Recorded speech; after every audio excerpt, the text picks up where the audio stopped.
하나님 말씀 출애굽기 15장입니다. 출애굽기 15장 22절부터 27절입니다.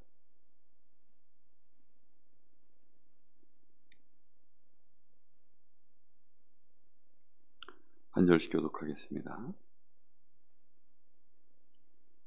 모세가 홍해에서 이스라엘을 인도하며 그들이 나와서 수르 광야로 들어가서 거기서 사흘 길을 걸었으나 물을 얻지 못하고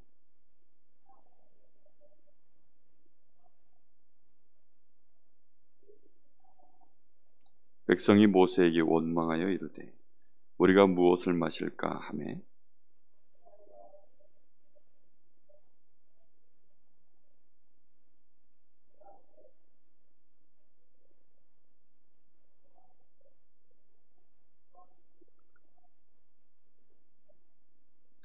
이르시되 너희가 너희 하나님 나 여호와의 말을 들어 순종하고 내가 보기에 의를 행하며 내 계명에 귀를 기울이며 내 모든 규례를 지키면 내가 애굽 사람에게 내린 모든 질병 중 하나도 너희에게 내리지 아니하리니 나는 너희를 치료하는 여호와이니라. 그들이 엘림에 이르니 거기에 물샘 12과 종려나무 70그루가 있는지라 거기서 그들이 그 물 곁에 장막을 치니라. 아멘. 이스라엘 백성들이 출애굽기 14장 31절에 보면 홍해를 건너고 난 이후에 이스라엘의 여호와께서 애굽 사람에게 행하신 그 큰 능력을 보았으므로 백성이 여호와를 경외하며 여호와와 그의 종 모세를 믿었더라. 이렇게 나옵니다. 이스라엘 백성들이 하나님이 홍해를 건너게 하신 그 큰 하나님의 능력을 보았을 때 그 백성들이 여호와를 경외했다. 그리고 여호와와 그의 종 모세를 믿었다. 이렇게 되어 있습니다. 그런데 이 믿음은 실제가 맞습니다. 그렇게 큰 하나님의 능력을 보았으니까 사실대로 있었던 일이죠. 그리고 하나님은 모세를 통하여서 그 일을 전부 진행했으니까요. 이스라엘의 애굽에서 노예되어 있던 그곳에서 하나님의 언약의 말씀을 따라서 모세가 그대로 심부름을 하면서 10가지 재앙이 일어났고 그런 중에 유월절 사건을 통해서 이스라엘은 애굽에서 그렇게 빠져나가게 되어지는 구원의 역사를 실제 체험했고요. 그리고 홍해를 실제로 건너서 이제 그 미리암 모세의 여동생이죠. 모세의 누이죠. 이 누이가 소고를 들고 나와서 하나님 앞에 찬양하는 장면도 또 나오고 그 백성들이 또 하나님 앞에 함께 소고를 들고 나와서 춤을 추며 찬양하는 장면도 나옵니다. 이렇게 해서는 이제 수르 광야에 이 홍해를 딱 건너서 홍해를 딱 건너고 나면 그 진입하는 그 광야가 수르 광야입니다. 거기로부터 이제 사흘 길을 걸어간 거예요. 근데 이들의 믿음이 없어졌느냐? 사실은 이들의 믿음이 있습니다. 근데 이들에게는 어떤 믿음이 있느냐? 하나님이 우리를 애굽에서 건져내시고 홍해를 건너게 하셨구나. 이 믿음이 있어요. 근데 문제는 뭐가 없는 거죠? 이제 광야길도 하나님이 완벽하게 우리를 책임지신다. 우리의 먹는 거 마시는 거 광야길 가는 동안에 우리의 생명 하나님이 다 책임지신다. 구원받은 믿음은 틀림없이 있습니다. 그런데 구원받은 자를 하나님이 완벽하게 끝까지 책임지신다는 사실에 대하여 아직 그 믿음이 없는 거예요. 우리가 구원받은 사람들이 많이 있습니다. 그런데 실상 현장에서 삶에서 무너지는 신자들이 되게 많아요. 실상 하나님을 못 믿는 신자들이 되게 많습니다. 왜 못 믿느냐? 실제로 자기에게 이 목숨이 왔다 갔다 하는 생존의 문제가 걸리면 그때 이제 주로 무너집니다. 사람들이 자기에게 돈 문제로 또 인간관계에서 여러 가지 이익 손해가 그게 왔다 갔다 할 때 그럴 때 이제 하나님을 못 믿는 사람들이 되게 많습니다. 우리가 광야길을 걸어가면 그 길 가운데서 사실은 여러 가지 어려움들을 만납니다. 광야라는 자체가 그런 곳이에요. 그리고는 자기들이 원하는 곳을 찾아 물을 얻으려고 사흘길을 걸었으니까 이 사람들에게 지금 당장 시급하게 필요한 것은 물입니다. 물. 자기들이 양떼 소떼를 가지고 나왔죠. 더군다나 자녀가 있죠. 또 나이 먹은 어른들이 있죠.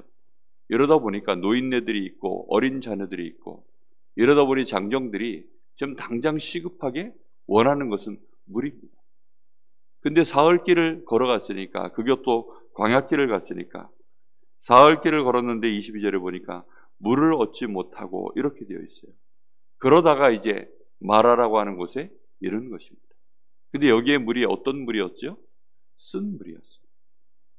사람들이 잘 모르는 거죠. 하나님이 마라라고 하는 이 쓴 물이 있는 곳으로 인도하셨다. 그것도 맞습니다. 그런데 하나님이 그렇게 마라라고 하는 쓴 물이 있는 곳으로 인도한 것도 맞는데, 실제 마라라고 하는 곳에 쓴 물이 있는 거예요. 하나님이 그 물을 쓰게 한 것이 아니라 그 물 자체가 쓴 물인 것입니다. 우리 인생이 사실은 그렇거든요. 우리 사람은 또 모든 삶 속의 만남 속에 그런 쓴 물과 같은 사건들이 일어나고, 우리 자신이 또 쓴 물이 우리 속에 들어있어요. 근데 이런 것들을 미처 모르고 있다가 이제 이런 것들을 부딪히게 되어지면 본인도 모르게 당황하는 거죠. 그리고 이것이 생존이 걸려있는 문제로 나오면 더 크게 이제 원망이 시작되는 것입니다. 그래서 모세를 원망합니다. 근데 그때 이제 모세가 하나님 앞에 기도하는 거죠.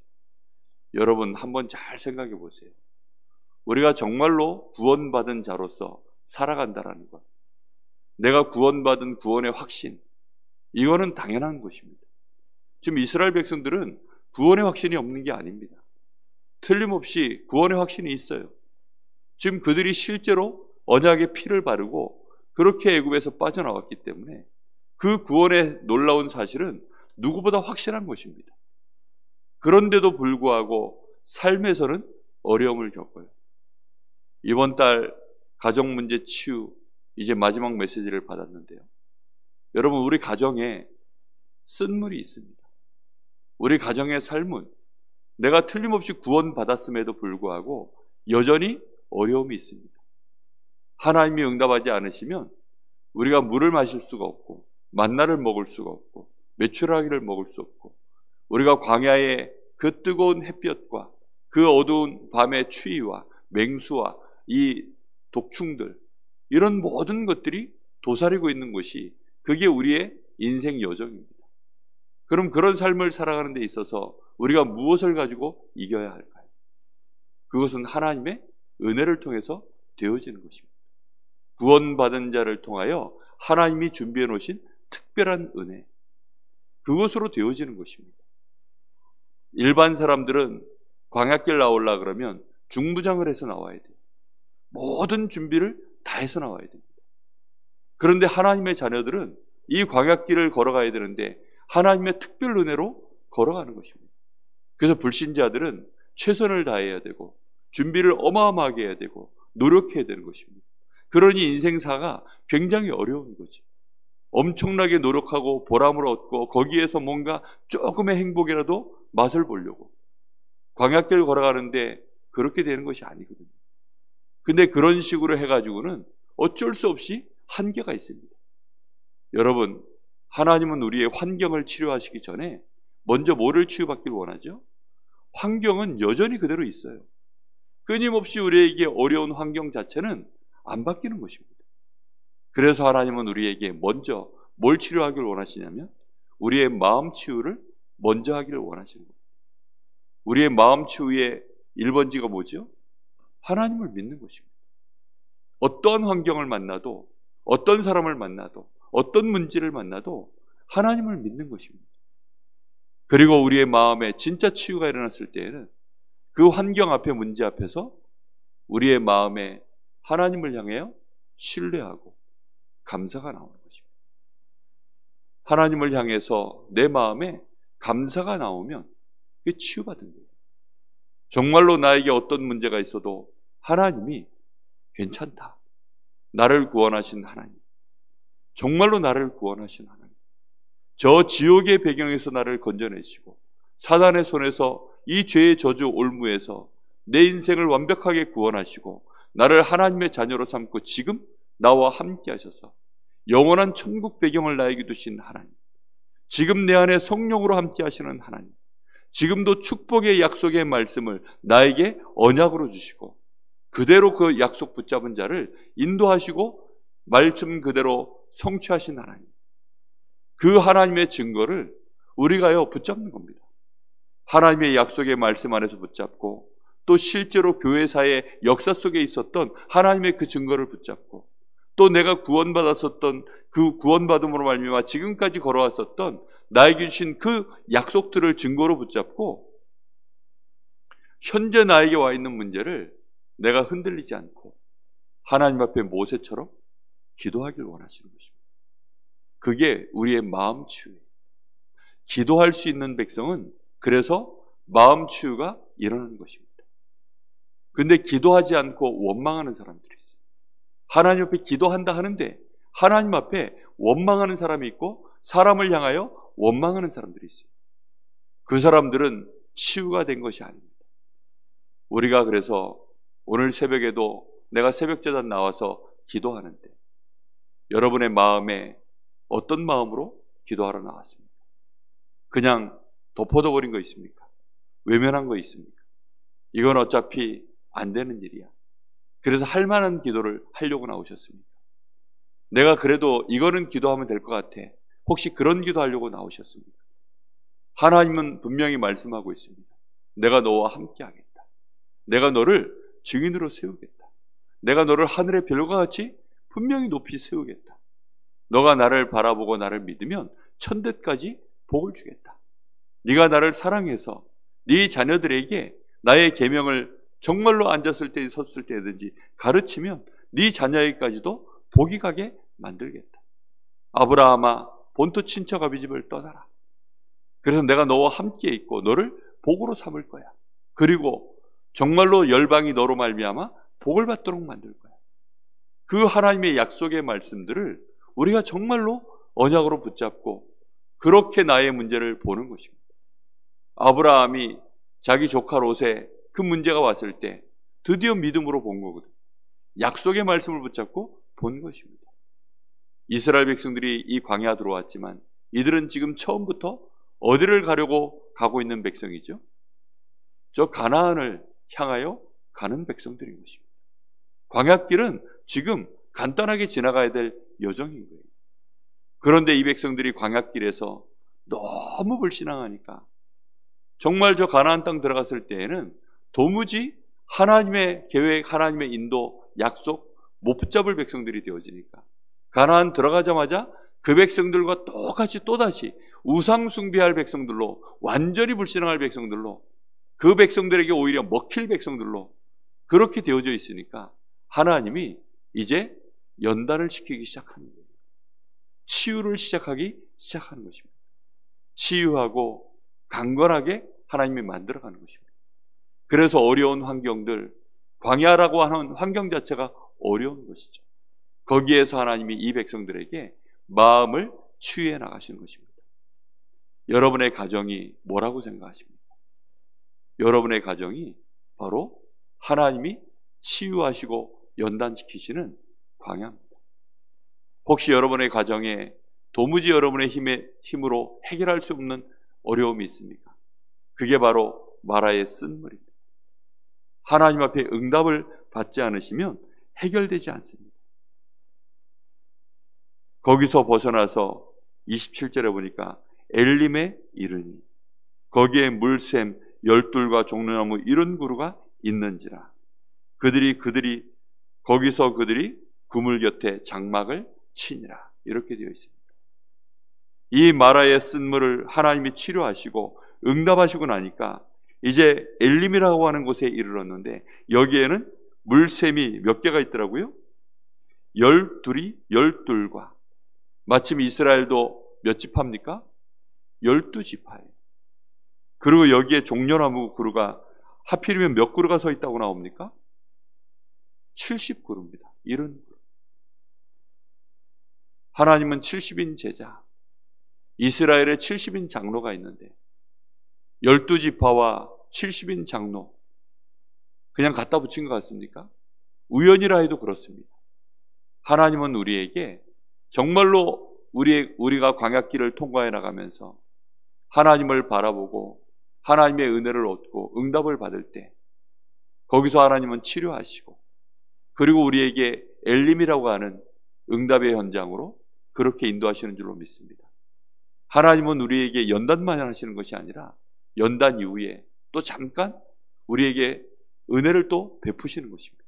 그래서 거기서 쉼을 얻고 거기서 또 힘을 얻고 우리가 불신앙했던 것들 잠시 또 돌이켜보고 그래서 우리가 너무 빨리 하나님 앞에 불신앙했구나. 우리가 너무 빨리 우리의 체질에 졌구나. 우리도 모르는 사이에 우리가 이렇게 환경을 보자마자 또 원망했구나. 그게 아니구나. 우리가 조금만 더 하나님을 믿으면 되는데 우리가 조금만 더 믿음 가지고 우리가 견디면 되는데 인내하면 되는데 우리가 어찌 이렇게 조급하게 불신앙했을까? 이 엘림에 와가지고 이 백성들이요 포럼하면서 또 자기 자녀들에게도 가르치면서 여러 가지 또 하나님 앞에서 인도받을 수 있는 준비를 했겠죠. 그렇습니다. 하나님은 역사를 크게 이루시고 난 이후에 또 이 백성들에게 환경을 주시고 여러 가지 문제를 주시고 어려움을 주시면서 그것을 통해서 우리의 믿음을 하나님이 점검케 하시는 것입니다. 구원받은 하나님의 백성이 그냥 막바로 가나안 정복 못해요. 그래서 예수님도 제자들을 데리고 다니시면서 3년을 훈련시킨 겁니다. 사람들이 나를 누구라 합니다. 그래놓고 베드로가 신앙 고백하자마자 그들에게 축복하시고 내가 아직 그리스도인 것을 나가서 말하지 마라. 그렇게도 말씀하시고요. 또 그 제자들이 실수할 것, 또 예수님 앞에 불신앙할 것, 도망갈 것 그런 것들도 미리 다 말씀하셨어요. 그렇게 해서 제자들을 하나하나 치료하시고 연단시키시고 그렇게 해서는 예수님이 감람산으로 부르고 마가의 다락방에서 진짜 이제는 생을 건 기도를 시작할 수 있도록 그렇게 하신 것입니다. 여러분, 그래서 낙심하지 마세요. 다 과정입니다. 혹시 내가 흔들렸습니까? 돌이키시면 돼요. 하나님 앞에 다시 나를 세우시면 됩니다. 도무지 내가 또 불신앙하다 왔습니까? 괜찮습니다. 오늘 새벽에 하나님 앞에 또 기도하시면 됩니다. 하나님은 하나님은 내가 무너질 것, 앞으로도 또 수없이 무너질 것 다 알고 있습니다. 사단이 우리를 또 어떻게 공격할지 그것도 알고 계십니다. 우리의 성정을 알고 계시는 하나님, 그 모든 것들을 다 아시고 그리스도 안에서 이미 우리를 구원하신 줄로 믿습니다. 우리가 구원받은 자녀로서 하나님 앞에 감사하고 찬양하는 거, 그거 가증한 것 아닙니다. 내가 그 은혜를 받았기 때문에 감사하고 찬양하는 거예요. 그런데 또 우리도 모르게 어려워지고 힘들어지면 불신앙하고 원망할 수 있어요. 구원 못 받아서 그런 것 아닙니다. 틀림없이 구원 받았어요. 그것도 아시고 하나님은 우리에게 또 돌이킬 수 있도록 우리에게 새 은혜를 베푸실 줄로 믿습니다. 그러나 우리가 조금만 더 이 시간을 단축할 수 있다면, 우리가 정말로 이 여호수아와 갈렙처럼 끝까지 우리가 믿음으로 그리스도 언약 붙잡고 승리할 수 있다면 정복의 시간표 속에 들어가게 될 줄로 믿습니다. 70인 제자, 내가 70인으로서 70지역과 70종족, 70나라 그 응답의 여정으로 정말로 들어갈 수 있는 그런 은혜가 있게 되기를 예수님의 이름으로 축복합니다. 오늘 이 새벽에 기도할 때 그런 은혜가, 엘림의 역사가, 엘림의 은혜가, 그 축복이, 평안함이, 우리에게 치유가, 그 하나님과 함께하는 새로운 힘을 얻는 그런 시간이 되시기를 예수님의 이름으로 축복합니다. 기도하겠습니다. 하나님, 은혜를 진심으로 감사를 드립니다. 오늘 새벽에도 하나님, 저희들이 혹시 지난 시간 동안 우리가 어려움을 겪고 마라의 쓴물과 같은 우리가 광야길을 사흘이나 걸어가며 그곳에서 물을 얻고자 하였지만 얻은 물이 우리가 원하는 것, 만족할 만한 것이 아닌 오히려 원망이 나올 만한, 우리에게 고통을 주는 그런 환경 속에 혹시 있었습니까? 그래서 우리도 모르게 또 마음이 무너지고 생각이 무너지고 우리가 사람을 보고 원망하고 시비하고 혹시 그랬습니까? 그랬을지라도 오늘 하나님, 저희들이 하나님 앞에 나와 하나님의 치유와 하나님의 은혜를 다시 얻기를 소원합니다. 주여, 이 시간에 우리에게 새 은혜를 베푸시고 성령으로 역사하여 주옵소서. 우리의 마음을 하나님 붙잡아 주옵소서. 우리의 생각을 붙잡아 주시옵소서. 우리의 환경 속에 구원받은 자로서 하나님이 나와 함께 하시는 그 은혜 속에 승리하게 하여 주시옵소서. 끝까지 믿음으로 하나님 바라보게 하옵소서.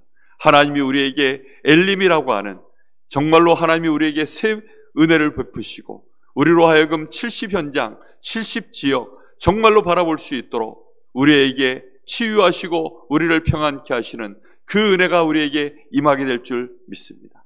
하나님, 우리 사랑하는 귀한 하나님의 백성들에게, 하나님의 자녀들에게 성령으로 충만케 하옵소서. 위드 임마누엘 원네스, 이 비밀을 깨닫게 하여 주옵시고 그것을 이제는 아예 시스템으로 세울 수 있도록 축복하여 주시옵소서. 70인 제자로 70지역 보게 하여 주옵소서. 한 사람도 빠짐없이 70 제자를 찾는 그 여정을 걸어갈 수 있도록 역사하여 주시옵소서. 살아계신 예수님의 이름으로 간절히 기도하옵나이다. 아멘.